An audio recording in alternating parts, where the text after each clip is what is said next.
Fala, rapaziada, diretamente dos estúdios da REC 03, meu nome é Gui Preto e hoje é o Resenha da Base que a gente vai falar de muitos assuntos. Eu e meu camarada José de Bonifácio, nós vamos falar sobre as eleições na Bolívia e vamos falar do Lula e o Trump, José. Parece que estão querendo chegar no acordo, Estão né? tentando flertar, né? Estão Será? flertando, cara. O que você achou Ah. desse papinho aí do Lula? Do Lula tá Ah. falando com o Bolsonaro aí, quer conversar com ele? Cara, eu acho que apareceu... Com o Trump, né, Com o perdão. Trump, né? Ele fez um vídeo, né, para as redes sociais, ali plantando um pé de uva e tal, e ali ele se comunicou, né? Vai soltando algumas indiretinhas pro Trump. Mas eu acho que é a tática meio do Lula mesmo. O Lula, ele é um negociador, né? Concilia pra galera, né? Vamos ver essa matéria aí, Paixão. Joga no ar aí, o Zé, lê pra gente. Vamos lá. E vamos debater um pouquinho isso aí. Lula defende diálogo com Trump para mostrar o Brasil verdadeiro. Desce um pouquinho, Paixão. Olha ele aí. Lula direcionou... Olha lá o Lulão aí. Bonitão, né? Plantando ali e tal. É. O presidente Lula disse que quer conversar com o presidente dos Estados Unidos, Donald Trump, para mostrar o Brasil verdadeiro, com o povo que gosta de samba, carnaval, futebol, que ama os Estados Unidos, né? Nosso povo ama mesmo, isso não podemos negar, principalmente a classe média, da China, da Rússia, do Uruguai e da Venezuela. E aí eu quero te comentar um negócio, Zé. Aí podemos sair, Paixão, da matéria já. Aí eu queria comentar esse negócio contigo, que é o seguinte. O Brasil, por essa declaração... Aí eu acho que isso é o capitalismo dependente na essência. Sim. Porque, olha como é que ele quer falar que a gente é conhecido mundialmente. Essa fala do Lula, ela é perigosa em qual sentido? Eu entendi que você quer conciliar, mas você falar que nós é o país do futebol e do carnaval, porra, aí nós amamos o país dos outros? Então, nós amamos o Brasil. Sim. E deveria ser o país da industrialização e tudo mais, mas não, a gente é o Brasil que permitem pra gente, né? Claro, exato, Gui. Eu acho que esse ponto que você tocou é importante, porque mostra realmente a imagem que o Lula, não só o Lula, né, que a nossa elite, assim, porque o Lula, vamos ser bem sinceros, Gui, a gente até conversou várias vezes isso, o PT, ele é um partido da ordem, tá? Ele teve benefícios sociais que avançaram em relação a outros momentos históricos brasileiros, sim, mas falar que o PT é um partido revolucionário, não tem como, nem dá pra esperar isso do Lula. Que exatamente... Talvez a essência do partido, né? Quando começou lá nas greves. Olha, revolucionário não. Não, porque assim, veja que o PT lá atrás, ele já cria uma ruptura com partidos que eram até mais revolucionários, cara. Se a gente pegar um Brizola da vida, existe um conflito do PT com o Brizola, você entende? Por realmente querer ser essa pessoa mais revolucionária. Você entende? Então, eu tem acho uma fala do Brizola que eu acho que ele desce a lenha no Lula, não tem não? Ele tem várias. Então, assim, e acho que tem outros momentos históricos, assim, né? Por exemplo, você pega o próprio, como que chama? O Luiz Carlos Prestes também critica muito o PT. Sim. Porque o PT aceita ser um partido da ordem, claro, de centro-esquerda, vamos pensar assim, mas não faz grandes rupturas com a própria estrutura do sistema que a gente sabe que é dependente, né, Gui? Sim. E aí se mostra nessa figura, você não acha que se mostra nessa figura do Lula pedir desculpas ali, não, mas conciliar, não mostra certa dependência, tipo de, pô, o grande capital, né, a classe dominante virou pra gente e falou assim, ó, aí vocês não vão plantar arroz, feijão, não vão plantar hortaliças, não vão plantar em demasia nada disso. Aí vocês é gado e soja. Sim. O grande capital, por quê? Porque eles precisam disso aí. Então, vocês são isso. Vocês não vão fabricar isso aqui, não vai fabricar tecnologias. E aí, quando o Lula vai lá, em vez de... por detrás do discurso da soberania, ele fala, não, mas a gente é o carnaval e tal. Por que ele não falou da Embraer, né? Por que ele não falou, pô, o Brasil é um país que fabrica avião. Sim. Sabe, os jatos da Embraer são os mais comprados no mundo. É exatamente o que você falou, né? Essa imagem que o Brasil do samba, não sei o quê, e ama outras nações, cara, o mundo inteiro já conhece a gente assim. A gente precisa reconstruir a nossa imagem, né, Gui? Eu acho que a gente... É exatamente o que você falou. Por que ele não fala que a gente é o país da Embraer? Por que a gente não fala que a gente é um país que tem a parte de tecnologia energética, uma das mais avançadas do mundo? A Petrobras, ela poderia ser o polo, né, mundial de energia limpa, né? E não só através do petróleo. Então a gente tem várias empresas, algumas, né, para citar, para falar, o Brasil também fabrica avião, mano. Você vê, ele podia fazer essa imagem, né? E aí fala do carnaval, que pra mim já é um bagulho mais retrógrado, que é da galera que vem pra cá e... Porque quando o pessoal pensa em carnaval, pô, o cara fala samba, o gringo, né, samba, as mulheres, não sei o que, então até vende um bagulho meio tipo, meio equivocado nosso, que aí passa até pela política. Muitos dos nossos políticos, e aí, ontem eu tava vendo um podcast de que eu me divirto muito, que é dos Uber. Os caras é muito maceiro, mano. É muito tipo assim, caralho. Fiz 30 mil em um mês. Como é que você faz 30 mil em um mês? Mano, é só trabalhar 31 dias, 18 horas por dia. Mano, sai de Itapecerica, fazendo viagem até o Tatuapé, do Tatuapé voltando até Itapecerica. Caraca. Todo dia, 18 horas. Eu falo, cara, você é minimamente. Tá, isso aqui devia estar cantando. Não tem como. Aí, as ideias liberais estão tão entrojadas que estão, tipo assim, o motorista de Uber faz um podcast falando quem quer consegue, sobre um discurso de meritocracia embutido dentro de um podcast sobre ser motorista de Uber. E aí, atrás dele aqui, tipo assim, tem uma plaquinha da Uber. Então, tipo assim, a gente tá tão despolitizado, e parte desse capitalismo de independência, parte disso, de despolitizar, que, tipo, você tem o trabalhador, eu nunca pensei que eu veria isso. Por exemplo, nas indústrias, nas grandes greves que teve em São Bernardo, você não ia ver o cara com a camisa da Volks fazendo um piquete, vamos falar bem da Volks. E aí você tem esses caras da Uber falando bem da Uber. Sabe quanto que a Uber faturou? Se eu não me engano, eu vi ontem lá que eu fiz a live, foi 1,78 tri em 3 meses. E aí esse Uber tava reclamando que ele paga a MEI, né? E aí ele falou, porque esse governo só quer morder imposto do trabalhador e tal, em vez de ele tirar o dele. Só que em nenhum momento ele parou pra pensar, tá, e quanto que a Uber pagou? Em 2024 a Uber pagou 1,1... De novo, é 1,78 bi, que ela faturou em 3 meses. O que ela pagou de imposto foi 6 bi. Então ela ainda ficou com 1,72 bi. Sim. Você tem noção de que, tipo assim, a gente tá despolitizado, a gente é um país de capitalismo independente, a gente tá tão despolitizado a ponto do trabalhador atacar o governo, em vez de falar ao governo, mano, pode cobrar o bi lá, eu quero papo de bilhão. Sim. Como é que é a Uber? Porque aí aquele papo de empreender no Brasil é uma merda, é de novo também outra falácia da classe dominante que quer enganar nós. Claro. Concorda? Porque como que o trabalhador tá tão despolitizado a ponto de fazer um podcast passando pano pra empresa bilionária, ataca o governo e tipo assim, quem quer consegue, pô, é só 18 horas. E ataca a CLT, então volta pra carteira de trabalho. Como se a carteira de trabalho fosse ruim, mano. Claro. É isso, né, Gui? A gente tá numa fase de despolitização, que lá já começa há muito tempo atrás. O PT, ele é um partido que ele não tem essa base, esse pilar de politizar. Na verdade, e o problema da politização é que se você não tá politizando, você tá fazendo inverso. Automaticamente você tá despolitizando. Porque a gente sabe, né, Gui? Agora vamos para uns temas até mais complexos, mas que eu acho que são importantes para ajudar a politizar, que você fala da teoria da dependência. Para quem ainda nunca ouviu esse termo, teoria da dependência, ela é chamada de teoria marxista da dependência, né? Para abreviar TMD. Ela veio ali na época, acho que na década de 60, mais ou menos, 60, 70, e ela mostra que o capitalismo é um sistema global, claro que ele tem as particularidades globais, mas ele tem as particularidades locais. E que dentro desse sistema capitalista, cada país, na divisão internacional do trabalho, cumpre um papel. Então, por isso que é teoria da dependência, porque é como se houvessem... Como não? Existem os países centrais, tá? Que a gente está girando em torno aí de alguns países da Europa, Inglaterra, França, Alemanha, né? Bélgica, Holanda.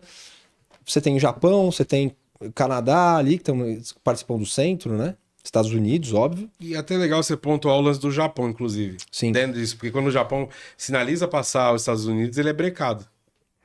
Você vê que ficou bem claro isso. Né? Porque se a gente for ver, o Japão se desenvolve... Não, vai no teu raciocínio, mas é legal pontuar sim, o Japão. O Japão é interessante, porque, é claro, o Japão ele tem uma história até um pouco diferente mesmo de uma Alemanha, por exemplo. Ele se desenvolve muito tardiamente. Sim. Tá? Se você entender, se você pegar quando nasce a Honda, a Toyota, que são marcas famosas japonesas, é tudo 1960. Pô, você é louco, a Inglaterra já estava desenvolvida em 1890. Porque eles tiveram que assinar um contratinho lá, né? Porque tacaram bomba nos malucos, porque eles tacaram em Pearl Harbor também, né? E os Estados Unidos deixou que o capitalismo se desenvolvesse dentro do Japão, porque como estava do lado da China, e a China tinha passado por revolução, eles precisavam mostrar que o capitalismo funcionava. Inclusive a Coreia do É isso que eu Sul, ia te falar, tinha a as duas mesma Coreias coisa, também, a exato. mesma coisa. Então foi uma permissão, ó, vocês têm a permissão para se desenvolver. Porque o que faz a gente não se desenvolver, Gui, é que a gente não tem uma permissão do capitalismo. O capitalismo não nos deixa. Né? Eu acho que isso é importante para entender o que é a teoria marxista de dependência, porque assim, antes dela surgir, você tinha outros intelectuais que eram dos desenvolvimentistas, Sim. né? Por exemplo, eu acho que o próprio Darcy Ribeiro, né? É que o Darcy ele é mais na onda do trabalhismo, né? Então aqui eu trouxe até alguns livros que eu já li e tal, que Vale a pena ajudaram, ilustrar também. que ajudaram a desenvolver o pensamento e compreender, né? O Darcy Ribeiro, um grande intelectual brasileiro, ele é da onda dos trabalhistas, né? Ele estava junto com o Brizola, então se você pegar o que aconteceu na educação no Rio de Janeiro foi junto com o Darcy, né? Sim. Você pega o Florestan Fernandes também. Eu acho que o Florestan Fernandes é interessante. Esse livro aqui é maravilhoso, Revolução Burguesa do Brasil, que tem gente que acha que não teve uma revolução aqui burguesa, mas teve. Opa. Ela é esquisita a nossa revolução que teve. Tá? Ela é quase que uma contra-revolução burguesa, mas ela é uma revolução. A burguesia tomou o poder. Em determinado momento a burguesia tomou. Né? Então eu acho que são livros que te ajudam E esse aqui a é compreender. sacanagem. Esse aqui, porque assim, eu trouxe todos brasileiros. Só esse aqui que é uruguaio, que é o Eduardo Galeano, tá? Que é As Veias Abertas da América Latina, é importantíssimo, é um dos primeiros livros que eu acho que é legal. A pessoa que quer começar a entender um pouco mais o que é a América do Sul, o que é esse tal periferia do sistema, né? Que não só nós somos periferia, Sim. mas, por exemplo, você pega a Ásia também, tem países lá que são considerados periféricos, na África também. Sim. E aí o que acontece, né? Que nessa estrutura, para tentar resumir ali o que é a lógica da dependência, imagina assim, ó, a Volvo e a Scania são duas empresas suecas, Aham. tá? Elas são da Suécia, Volvo e Scania. Então aqui presentíssimas vendendo caminhão e busão a rodo. É isso que eu ia falar, Tá. porra. Você vai na Suécia, a Suécia é um dos países que tem a linha férrea mais desenvolvida do mundo. Eles não ficam usando ônibus e caminhão.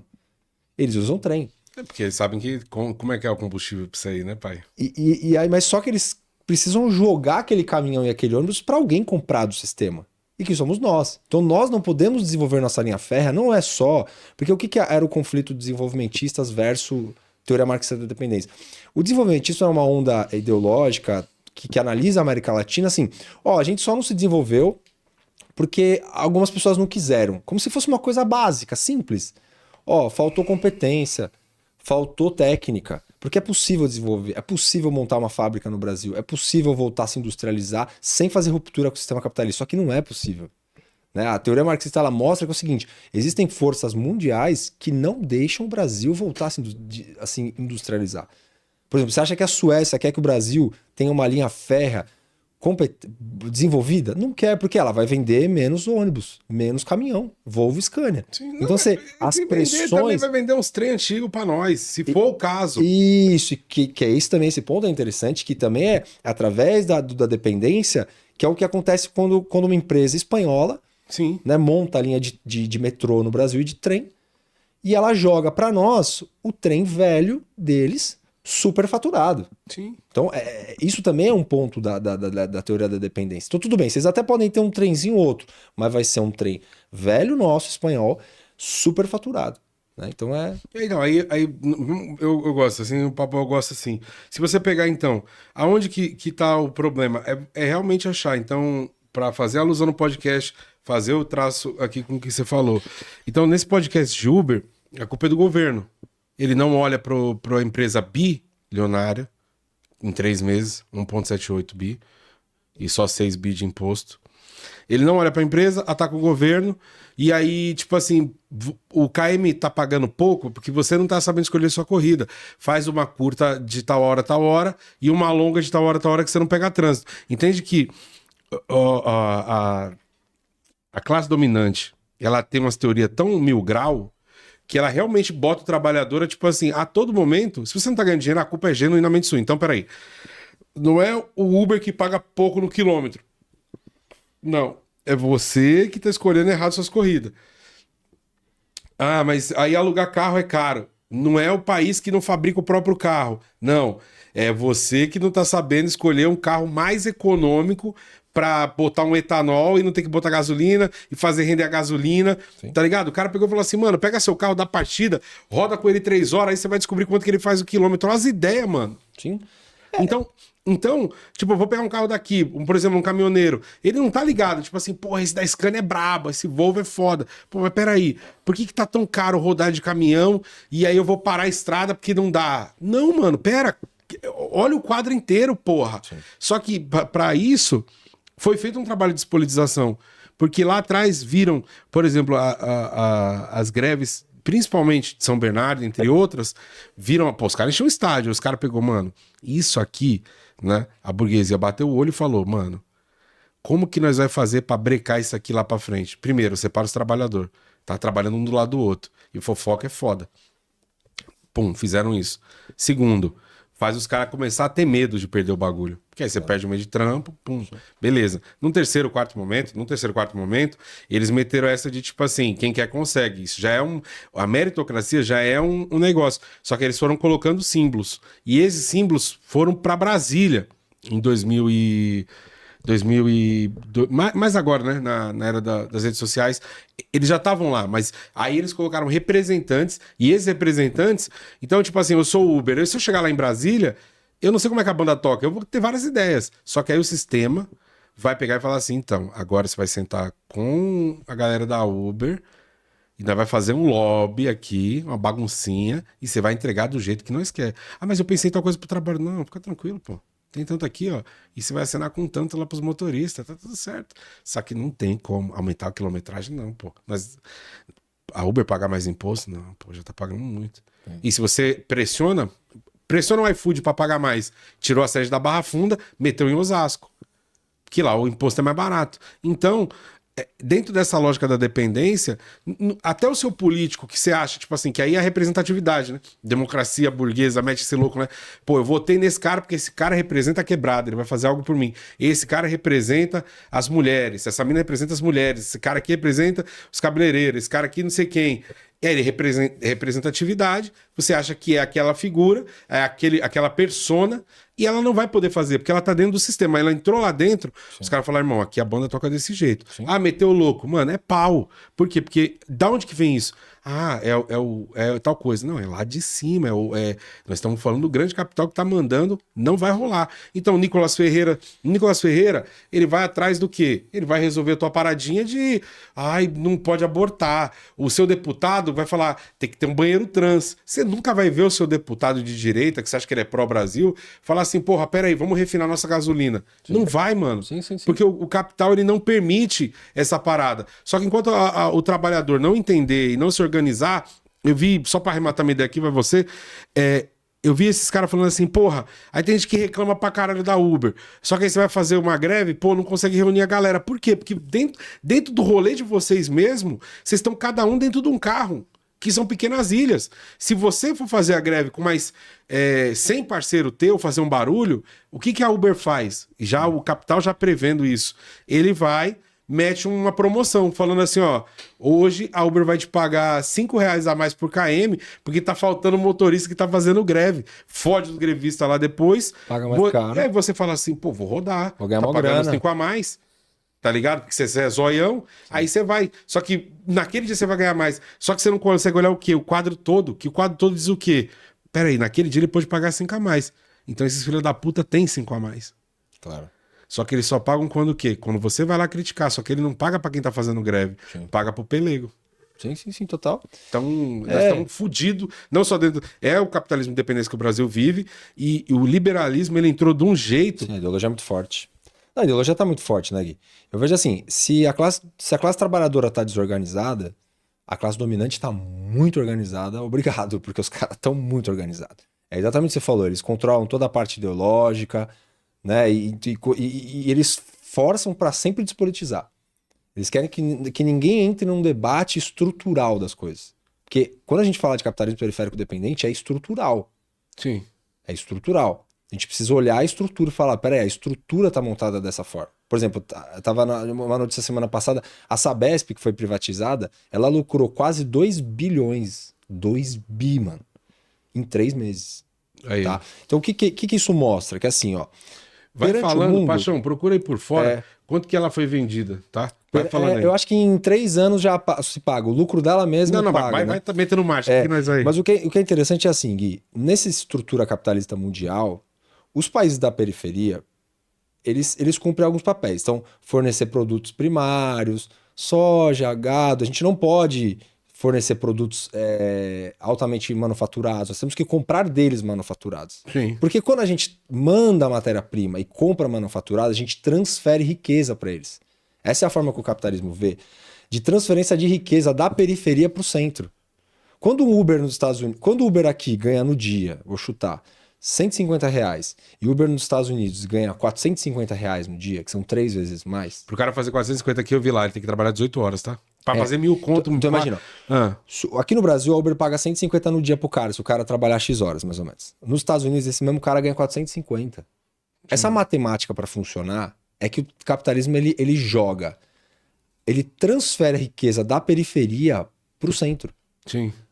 Na classe trabalhadora da periferia. Sim. Então a classe trabalhadora da periferia que ela tem que ser mal remunerada para que haja essa transferência de riqueza para o centro. Então assim, o trabalhador no centro, não que ele viva uma vida de rei, mas existe uma remuneração muitas vezes mais justa para eles. Sim. Porque como esmaga aqui na periferia, é transferido para o centro. Então o trabalhador lá às vezes é um pouco mais bem remunerado. E aí, qual que é o problema de algumas teorias que a gente encontra? Alguns países se desenvolveram com a própria burguesia. Você pegar até a China, Gui, a China participou junto da revolução, alguma parte da burguesia. Só que na forma que o capitalismo foi andando, não tem como a gente pensar numa aliança com a nossa burguesia. Se a gente olhar os top 10 brasileiros, as top 10 empresas brasileiras, ou é o Estado, que é a Petrobras, a Vale, tá? Ou os burgueses que existem, os capitalistas brasileiros, ou eles tem banco, que a burguesia mundial deixa ter, e cerveja. Tirando a VEG, que é de motor. Tirando a VEG, que é de motor, os burgueses brasileiros são banqueiros e vendedores de cerveja para drogar a população. Sim, a galera é especuladora. Que é o que o capitalismo mundial permite. Nossa burguesia não pode montar uma empresa de alta tecnologia. Nossa burguesia não é autorizada a montar um carro elétrico. Sim. Ela não é autorizada. E se você tá achando, você que tá assistindo a gente, tá achando que é teoria da conspiração, para pensar. Nós estamos aí depois acho que a Constituinte de 88, não? É de 88? Desde a Constituinte aqui, já foi o primeiro golpe que nós tomamos na cabeça. Sim. Faz as contas, nós estamos em 25. Quanto era industrializado, como tá agora? E aí se pergunta em casa, ou onde você estiver ouvindo, por que não podemos fazer os bagulho? Sim. Por que a gente não pode? Exatamente como você falou. Porque tem sanção. Por que não pode? O mundo trava. E o principal, Gui, eu acho que é o principal. Se a gente olha que, não é possível a gente desenvolver o Brasil com a nossa burguesia. É possível a gente sentar com a nossa burguesia e falar, vamos montar uma fábrica de carro aqui. Ela vai falar, não, mas quem disse que eu quero? Eu já sou dono da água. Eu ganho um puta dinheiro com a água, não tem esforço nenhum. O cara veio, comprou o Estado, a Sabesp era uma empresa muito bem organizada, muito bem. Lê pra gente aqui, ó. Sim. Governo paulista. Concluindo essa terça, isso já faz um tempinho, isso, né? Não, só pra gente pegar o valor. O governo vendeu por 14,7 bi. Tá ótimo, Paixão, pode voltar aí. Não, peraí. 15 bi, vai, vendeu por 15 bi.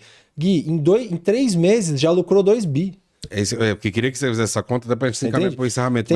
Os caras estavam até falando que, ou seja, em 3 anos, quem investiu já paga, mas só que vai comprar uma coisa que não poderia ser vendida, que é água. Água é estratégica, água é a vida das pessoas, né, Gui? Então, assim, a nossa burguesia, ela tem o direito de ser dona da Sabesp, mas não tem, porque a burguesia mundial fala, pega aí a água de vocês, a água que era pra ser pública, rouba o seu povo aí, já era. Agora, ela não pode, e ela ganha muito bem com isso. Que é até uma frase aqui, né? Só voltando aqui a uma marxista da teoria da TMD, que é a Vânia Bambirra, que ela tem aquela frase que é: a nossa classe dominante é uma classe dominante dominada. Ela ganha um bom valor por poder. Ela pode ser dona de algumas coisas, mas não de todas, porque a burguesia mundial não autoriza. Mas para ela tá muito bom. Ela não quer desenvolver. Dá trabalho. Tem que criar uma ruptura com a burguesia internacional. E é isso, né, Gui? Basicamente é. E você que ficou aqui até agora, eu vou te pedir 2 favores, tá? Se inscreve, curte, comenta, compartilha com as pessoas. Obrigado aí quem assistiu semana passada, a gente lançou 2, a gente pretende fazer isso no futuro. E fica esse questionamento, tá? Vocês viram o Lula acenando pro Trump e ali pra conversar, mas o que tá por trás dessa conversa é exatamente esse bate-papo que eu tive com o Zé aqui hoje, que é essa questão da dependência. Isso aí é só um aceno pro grande capital de tipo assim, não, o cachorrinho tá dando a pata, tá bom? Então, obrigado você que ficou até aqui agora, né, Zé? Até a próxima semana. Até a próxima, obrigado. Compartilha com os amigos, comente, curta e tem muitos programas pra você assistir aí. Obrigado, hein? Valeu. Tchau. Na categoria de base.